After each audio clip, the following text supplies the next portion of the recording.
Esses sinais provam que você já derrotou o narcisista.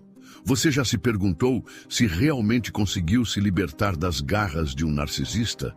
Existe um momento em que a névoa se dissipa e você percebe que não é mais a mesma pessoa vulnerável de antes. Hoje, vamos explorar os sinais inequívocos de que você não apenas sobreviveu, mas triunfou sobre a manipulação narcisista.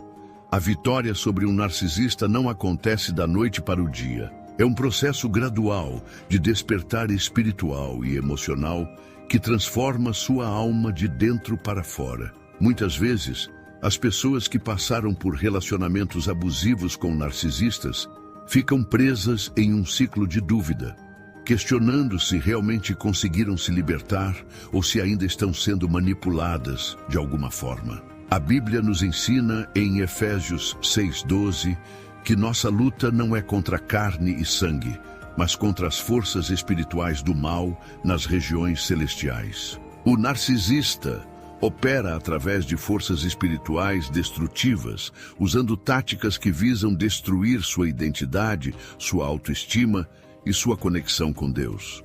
Quando você derrota um narcisista, você não está apenas vencendo uma pessoa, está triunfando sobre um sistema espiritual de opressão. C.S. Lewis, em Cartas do Diabo ao Seu Aprendiz, nos mostra como as forças do mal operam através da sutileza e da manipulação. O narcisista é um mestre nessa arte diabólica, usando charme, culpa, medo e confusão para manter suas vítimas presas em um ciclo de abuso emocional. Mas quando você desperta para essas táticas e desenvolve discernimento espiritual, algo poderoso acontece. Você se torna imune às suas manipulações. O primeiro sinal de que você derrotou o narcisista é a paz interior que você sente. Não é apenas a ausência de conflito, mas uma paz profunda que transcende as circunstâncias. É a paz que Jesus prometeu em João 14:27. Deixo-vos a minha paz vos dou, não vô-la dou como o mundo a dá.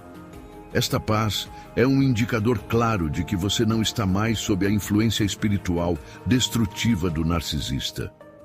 Outro sinal poderoso é a clareza mental que você experimenta. As névoas da confusão se dissipam e você consegue ver a situação com uma perspectiva cristalina. Você não questiona mais sua própria sanidade ou percepção da realidade. Suas memórias se tornam mais nítidas e você consegue identificar padrões de manipulação que antes passavam despercebidos.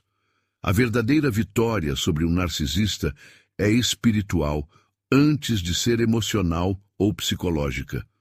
É quando você reconhece que sua identidade não está nas mãos de outra pessoa, mas firmemente estabelecida em Cristo. É quando você compreende que o amor verdadeiro não manipula, não controla e não destrói. Ele liberta, edifica e fortalece. A manifestação da vitória sobre um narcisista se revela de formas muito específicas na vida cotidiana. Primeiro, você para de andar sobre cascas de ovos. Aquela sensação constante de tensão, de que qualquer palavra ou ação pode desencadear uma explosão de raiva ou manipulação, simplesmente desaparece. Você recupera sua naturalidade, sua espontaneidade e sua capacidade de ser autêntico sem medo de retaliação.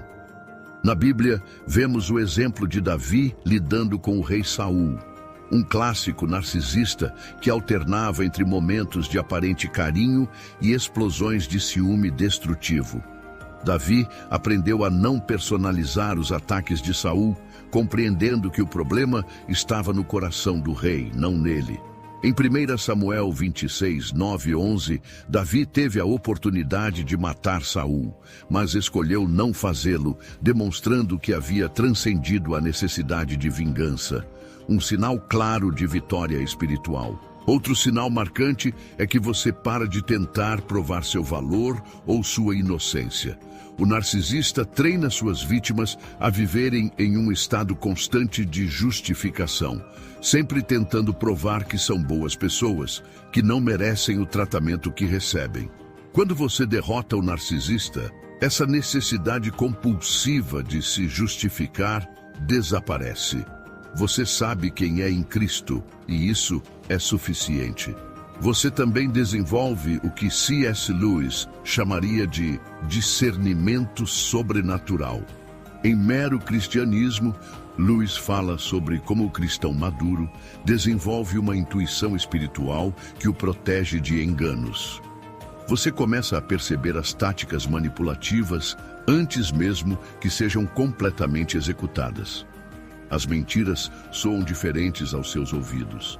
As promessas vazias não geram mais esperança falsa e os elogios manipulativos não tocam mais seu coração. Um dos sinais mais libertadores é quando você para de sentir pena do narcisista. Durante muito tempo, você pode ter justificado o comportamento abusivo dele, pensando em sua infância difícil, seus traumas ou suas inseguranças. Mas quando você realmente se liberta, você compreende que a compaixão não significa aceitar abuso.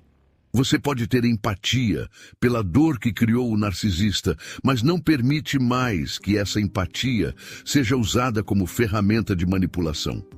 Historicamente, vemos exemplos de pessoas que triunfaram sobre narcisistas através da fé e do discernimento. José do Egito, por exemplo, lidou com os irmãos que o venderam como escravo. Um ato narcisista de inveja e crueldade. Mas quando José os reencontrou, ele não estava mais ferido ou amargurado. Ele havia processado a dor, encontrado seu propósito em Deus e conseguiu até mesmo perdoar e abençoar aqueles que o machucaram. Você também percebe que não sente mais a necessidade de contar sua história para todo mundo. Quando estamos no meio do abuso narcisista, há uma compulsão de buscar validação externa, de contar para qualquer pessoa que escute o que estamos passando. Mas quando você vence, essa necessidade diminui drasticamente. Você não precisa mais da aprovação dos outros para saber que sua experiência foi real e válida. A solução espiritual para derrotar definitivamente um narcisista está fundamentada em 3 pilares essenciais: identidade em Cristo, discernimento espiritual e amor próprio bíblico. Jesus nos ensinou em Mateus 10:16 a sermos prudentes como as serpentes e simples como as pombas. Esta é a chave para lidar com personalidades narcisistas. Manter a pureza de coração enquanto desenvolve sabedoria prática. O primeiro passo é estabelecer sua identidade inabalável em Cristo. O narcisista prospera quando consegue fazer você questionar quem você é. Ele planta sementes de dúvida sobre seu valor, sua capacidade e até mesmo sua sanidade. Mas quando você compreende profundamente que é filho de Deus, criado à sua imagem e semelhança, essas táticas perdem completamente o poder.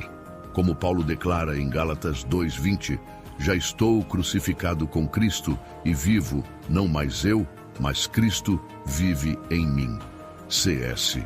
Lewis, em O Peso da Glória, nos lembra que somos seres eternos, destinados à glória celestial. Quando você internaliza essa verdade, as opiniões manipuladoras de um narcisista se tornam irrelevantes.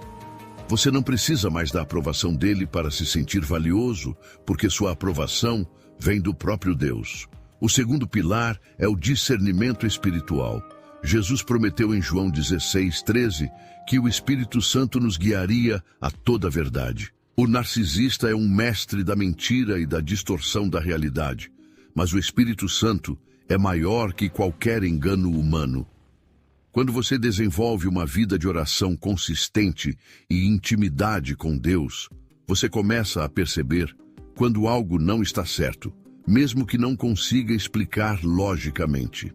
Este discernimento se manifesta como uma paz interior que você sente quando está na presença de pessoas genuínas e uma inquietação espiritual quando está perto de manipuladores. É como se Deus tivesse instalado um sistema de alerta interno que o protege de relacionamentos tóxicos.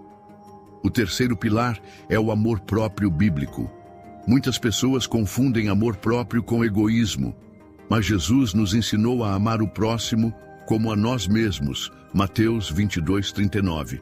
Isso implica que devemos ter um amor saudável por nós mesmos. O narcisista se aproveita de pessoas que não sabem estabelecer limites saudáveis, que se sacrificam de forma doentia em nome do amor. O amor próprio bíblico significa reconhecer que você é templo do Espírito Santo, 1 Coríntios 6:19, e que tem a responsabilidade de proteger esse templo de influências destrutivas. Significa dizer não quando necessário, estabelecer limites claros e não permitir que ninguém trate você de forma que contradiga sua dignidade como filho de Deus. Lewis, em Os Quatro Amores, distingue entre amor verdadeiro e possessividade. O narcisista não ama, ele possui, quando você compreende a diferença, você para de confundir intensidade com amor, drama com paixão e controle com cuidado. A oração também se torna uma arma poderosa contra a manipulação narcisista. Não uma oração de vingança, mas de proteção e sabedoria. Quando você ora regularmente por discernimento, Deus lhe dá a capacidade de ver além das máscaras e das performances. Você consegue perceber as intenções reais por trás das palavras doces e das promessas vazias. Finalmente, a comunidade cristã saudável é fundamental. O narcisista tenta isolar suas vítimas, mas quando você está conectado com uma comunidade de fé genuína, você tem um sistema de apoio que pode confirmar sua percepção da realidade e oferecer sabedoria bíblica para suas decisões. Viver essa verdade sobre a vitória contra o narcisista nos dias de hoje requer estratégias práticas e bíblicas que você pode implementar imediatamente. A primeira orientação prática é estabelecer o que chamo de protocolo de paz interior. Toda manhã, antes de enfrentar o mundo, dedique pelo menos 15 minutos para oração e leitura bíblica. Este tempo não é negociável, é sua armadura espiritual diária. Durante este tempo, declare sua identidade em Cristo. Diga em voz alta: sou filho de Deus, criado com propósito, amado incondicionalmente. Pode parecer simples, mas essa declaração diária reconstrói sua autoestima de dentro para fora, criando uma base sólida que nenhum narcisista pode abalar. A segunda orientação é desenvolver o que chamo de radar espiritual. Quando alguém fala com você, preste atenção não apenas às palavras, mas ao que você sente no espírito. Se algo parece bom demais para ser verdade, provavelmente é. Se alguém te faz sentir confuso ou questionando sua própria percepção, isso é um sinal vermelho. Provérbios 27:14 nos alerta: quem bendiz ao seu próximo em alta voz, levantando-se de madrugada, isso lhe será contado como maldição. Uma orientação prática fundamental é aprender a dizer não, sem se justificar excessivamente. O narcisista está acostumado com pessoas que se explicam demais, que se desculpam por estabelecer limites. Quando você simplesmente diz não e não entra em longas explicações, você demonstra que não precisa da aprovação dele para tomar suas decisões. Evite o erro comum de tentar curar ou salvar o narcisista. Muitas pessoas espiritualmente sensíveis caem nessa armadilha, pensando que seu amor e orações podem transformar o coração do manipulador. Embora devamos orar por todos, não somos chamados a nos sacrificar em relacionamentos destrutivos. Jesus mesmo se afastou de pessoas que não estavam prontas para receber sua mensagem. Mateus 7:6. Outro erro frequente é compartilhar informações pessoais demais. O narcisista usa suas vulnerabilidades como armas contra você. Seja seletivo sobre o que compartilha e com quem. Nem toda pessoa merece acesso aos seus sonhos, medos e inseguranças. Desenvolva também o hábito de documentar comportamentos estranhos. Não por paranoia, mas por clareza. O narcisista é mestre em fazer você questionar sua própria memória. Quando você tem registros dos acontecimentos, fica mais difícil para ele distorcer a realidade. Uma estratégia poderosa é cercar-se de pessoas que conhecem seu verdadeiro caráter. O narcisista tenta isolar suas vítimas, mas quando você mantém relacionamentos saudáveis, tem uma rede de apoio que pode confirmar sua percepção da realidade. Pratique a gratidão diariamente. Liste 3 coisas pelas quais você é grato a cada dia. Isso pode parecer simples, mas a gratidão é um antídoto poderoso contra a negatividade que o narcisista tenta plantar em sua mente. Finalmente, estabeleça consequências claras para comportamentos inaceitáveis. Se alguém te desrespeita, não ignore. Se alguém mente para você, não finja que não percebeu. Ter consequências não significa ser vingativo. Significa ter autorrespeito. Como nos ensina 2 Timóteo 1:7, porque Deus não nos deu o espírito de temor, mas de fortaleza e de amor e de moderação. Você tem o poder, através de Cristo, de estabelecer limites saudáveis e viver em liberdade. Chegamos ao momento mais importante desta reflexão. Compreender que sua vitória sobre o narcisista não é apenas uma conquista pessoal, mas um testemunho poderoso do poder transformador de Deus em sua vida. Você não é mais a mesma pessoa que entrou naquele relacionamento tóxico. Você foi refinado pelo fogo, fortalecido pela adversidade e transformado pela graça divina. Olhe para trás e veja o quanto você cresceu. Aquela pessoa que aceitava migalhas de afeto, que se desculpava por existir, que questionava sua própria sanidade, essa pessoa não existe mais. Em seu lugar, surgiu alguém com discernimento espiritual, com limites saudáveis e com uma compreensão profunda do que é o amor verdadeiro. C.S. Lewis, em O Grande Divórcio, nos mostra que o inferno é uma escolha, não uma condenação. O narcisista escolhe viver em seu próprio inferno de egoísmo e manipulação. Mas você escolheu diferente. Você escolheu a liberdade, a verdade e o amor genuíno. Essa escolha não foi fácil, mas foi a escolha certa. Sua jornada de cura se torna agora uma fonte de esperança para outros que ainda estão presos nas garras de relacionamentos narcisistas. Seu testemunho é uma luz na escuridão para aqueles que ainda questionam se é possível se libertar. Quando você compartilha sua história, você não está apenas contando sobre sua vitória.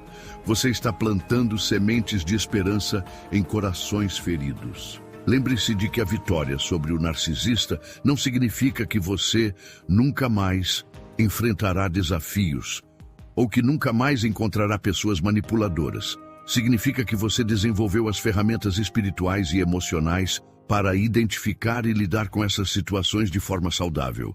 Você não é mais vulnerável da mesma forma que era antes. Isaías 61:3 promete que Deus nos dará beleza em lugar de cinzas, óleo de alegria em lugar de luto, vestes de louvor em lugar de espírito angustiado. Sua vida é a prova viva dessa promessa. Onde antes havia confusão, agora há clareza. Onde antes havia medo, agora há confiança. Onde antes havia dúvida, agora há certeza de quem você é em Cristo. Vamos fazer juntos uma breve oração. Pai Celestial, obrigado por me libertar das garras da manipulação e do abuso emocional. Obrigado por me dar discernimento para reconhecer o amor verdadeiro e força para rejeitar o que é falso. Que minha história seja uma fonte de esperança para outros que ainda lutam. Que eu possa ser instrumento de sua paz e liberdade na vida de pessoas feridas. Use minha experiência para sua glória. Em nome de Jesus, amém. Agora é hora de viver plenamente essa liberdade. Não olhe para trás com amargura, mas com gratidão pelo crescimento que a adversidade trouxe. Você não é uma vítima, você é um vencedor. Não é alguém que foi quebrado, é alguém que foi reconstruído mais forte do que antes. Continue buscando conhecimento. Continue crescendo espiritualmente. Continue sendo uma luz para outros. Sua vitória não é o fim da jornada. É o começo de uma nova fase de sua vida, onde você pode amar e ser amado de forma saudável, onde você pode confiar em sua própria percepção e onde você pode viver na plenitude do propósito que Deus tem para você. Que Deus te abençoe poderosamente. O melhor ainda está por vir. Adeus e até a próxima. Reflexão de Lewis.